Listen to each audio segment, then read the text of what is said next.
எந்த கூட்டணியோட நாங்கள் கூட்டணி வைக்கிறோமோ அந்த கூட்டணி தான் வந்து வரக்கூடிய தேர்தலில் வெற்றி பெறும் அப்படின்னு சொல்லி பிரேமலதா விஜயகாந்த் அவங்க சொல்லியிருக்காங்க. இதை மக்கள் எப்படி பார்க்குறாங்க? தேமுதிக எந்த கூட்டணியோட கூட்டணி வைக்குதோ அந்த கூட்டணி தான் வரக்கூடிய தேர்தலில் வெற்றி பெறுமா அப்படின்னு சொல்லி மக்கள்கிட்ட கேட்டு தெரிஞ்சுப்போம் வாங்க. இது அதோட பொதுச்செயலாளர் பிரேமலதாவோட நம்பிக்கை தம்பி. அது நம்ம ஒன்றும் சொல்ல முடியாது. நீங்கள் எப்படி பார்க்குறீங்க? அது ஜெயிக்குமா? கடந்த காலத்தில் கேப்டன் இருக்கும்போது அந்த கட்சிக்கு பொதுமக்கள் மத்தியில் நல்ல பேர் இருந்தது. நல்ல மனிதர், நிறையா செய்யக்கூடியவர், ஏழை எளியர்களுக்கு செய்யக்கூடியவர். நடிகர் சங்கத்திலேருந்தே நடிகர் சங்க கடனெலாம் அடைச்சார்ன்ற ஒரு நல்ல பேர் இருந்தது. ஆனால் அவர் மறைவுக்கு பின்னாடி அப்படி ஒரு பேரை இந்த கட்சி பொதுமக்கள் மத்தியில் எடுத்திருக்கான்றது மறுபரிசீலனைக்கு உட்பட்டது தம்பி. அது அவங்களோட கணிப்பு. அது நம்ம இது பண்ண முடியாது. அவங்க யாரோட கூட்டணி அப்படிலாம் வாய்ப்பு இல்லை. டிஎம்கே கூட சேர்ந்த டிஎம்கே தனி ஒரு மெஜாரிட்டி. அதனால் அதுக்கு இது கன்ஃபார்ம் பண்ண முடியாது. அதுக்கு இதுக்கு இல்லை. அவங்க ஒரு கருத்தை சொல்லியிருக்காங்க. அது அவங்களோட இது. அவ்வளோ. அப்போ அவங்க யாரு கூட போய் சேர்ந்தாலும் அந்த கூட்டணி ஜெயிச்சிருவாங்களா? அப்படிலாம் இல்லை. அதுலாம் இல்லை. அது அவங்களோட கருத்து சொல்லிட்டாங்க. பொதுவருத்தமாக தேமுதிகவுடைய பொதுச்செயலாளர் அம்மையார் பிரேமலதா விஜயகாந்த் அவர்கள் அவங்க என்ன நோக்கத்தில் அவங்க கட்சி மேலே வைத்திருக்கக்கூடிய நம்பிக்கையின் வெளிப்பாடில் அவர் சொல்கிறாங்க. என்றைக்குமே ஒரு கட்சியினுடைய பொதுச்செயலாளர் தான் வைத்திருக்கக்கூடிய கட்சியை என்றைக்குமே குறை கூர்ந்து பேச முடியாதுல்ல. அதனால் அவங்க அந்த விஷயத்தை ஒரு பெரிய மாயபிம்பை ஆக்குறாங்களே தவிர மற்றபடி அவங்க அவங்களுடைய ஓட்டு வங்கி, ஓட்டு சதவீதம், அவருடைய கட்சி தொண்டர்களுடைய கூட்டங்கள் அதெல்லாம் அவங்க நடத்தின மீட்டிங்கில், அவங்க நடத்துகிற மாநாடுகளில் பார்த்தாலே தெரியும்.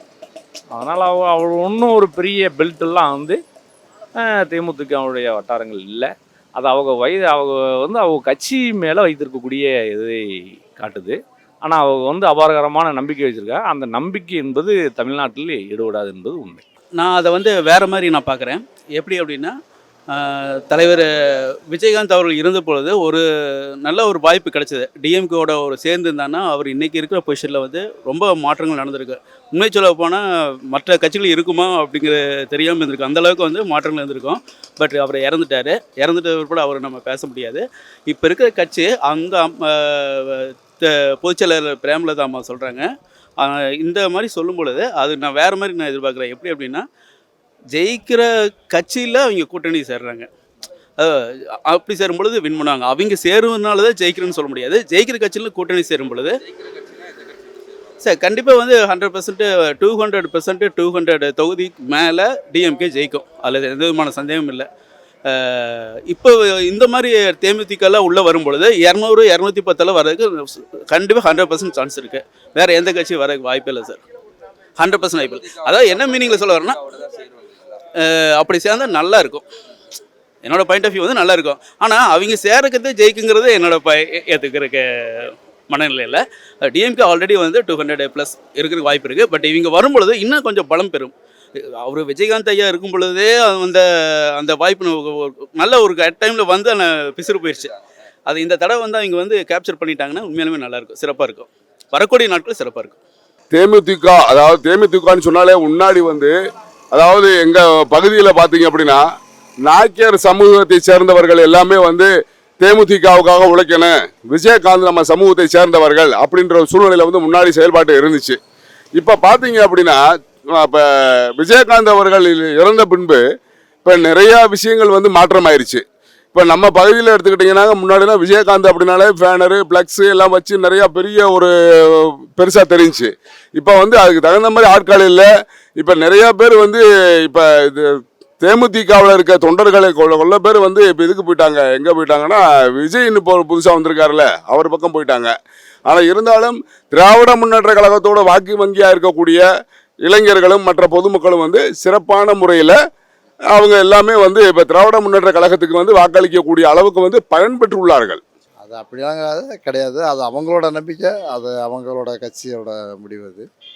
அதுக்கு எல்லாம் பதில் சொல்கிற அளவுக்கு ஒன்றும் இல்லை. தேமுதிகவுடைய கூட்டணி யார் கூட வைக்கிறாங்களோ அவங்க தான் வெல்லுவாங்களா? நீங்கள் எப்படி பார்க்குறீங்க? அப்படியெல்லாம் கிடையாது. அவங்களுக்கு ஒரு 2-3% ஓட்டு இருக்குது, வரும். ஆனால் அதுக்காக அவங்க சேர பக்கம்தான் வாய்ப்பு அப்படின்றதெல்லாம் கிடையாது. அதெல்லாம் சும்மா கம்பக்கு. அவங்கவுங்க கட்சி அவங்களுக்கு பெரிய கட்சியாக தான் தெரியும். அது எலெக்ஷன் டயத்தில் மக்கள் தான் முடிவு பண்ணுவாங்க. இல்லை, அவங்க கட்சி அவங்க பலமாக இருக்குன்னு அவங்க சொல்கிறாங்க. கூட்டணியை பொறுத்து மக்கள் மனதை பொறுத்து தான் எப்படி என்ன நிலவரம் என்னங்கிறது மக்கள் தான் எஜமான், மக்கள் தான் முடிவு பண்ணணும். அதுக்கு இது அவங்களா சொல்ல ஆளோட மாதிரி தான். இது வந்து மக்கள்கிட்ட வேறு மனநிலை இருக்குது. அதாவது டவுனில் ஒரு மாதிரி, கிராமத்தில் ஒரு மாதிரி ஓட்டு போடுவாங்க. டவுனை வச்சு பேசுகிறாங்க, கிராமங்களில் மாற்றம் இருக்குது. அதுவும் இந்த திருப்பரங்குன்ற இஷ்யூவில் சவுத்தில் ரொம்ப மாற்றம் இருக்குது. அதனால் அது எதிர்பார்க்குறது நடக்காது. நேற்று மாநாட்டில் அறிவிக்கிறேன்னு சொன்னாங்க. அறிவிக்காத காரணமே அதிமுகவில் கூட்டணி வைக்கிறதுக்காக தான் அதை மாற்றி வச்சுருக்காங்க. அதான் எங்களுடைய கருத்து.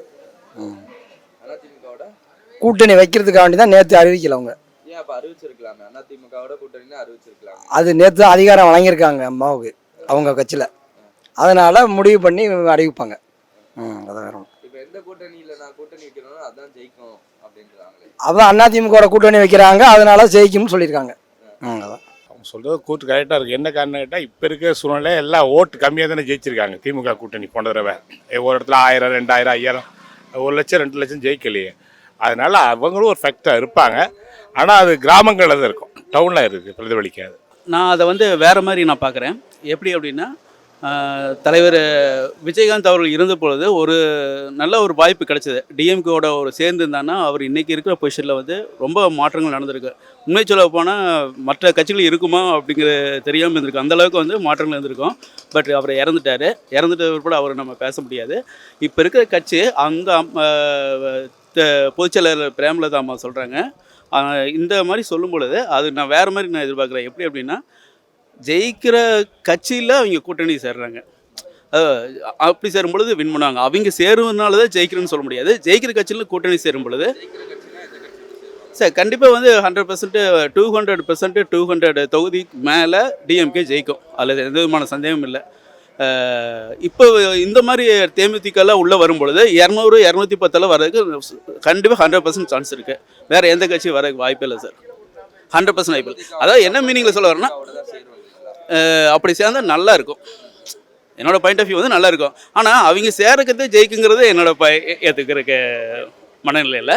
டிஎம்கே ஆல்ரெடி வந்து 200+ இருக்கிறதுக்கு வாய்ப்பு இருக்குது. பட் இவங்க வரும்பொழுது இன்னும் கொஞ்சம் பலம் பெறும். அவர் விஜயகாந்த் ஐயா இருக்கும் பொழுதே அந்த வாய்ப்பு நல்ல ஒரு டைமில் வந்து பிசுறு போயிடுச்சு. அது இந்த தடவை வந்து அவங்க வந்து கேப்சர் பண்ணிட்டாங்கன்னா உண்மையாலுமே நல்லாயிருக்கும், சிறப்பாக இருக்கும். வரக்கூடிய நாட்கள் சிறப்பாக இருக்கும்.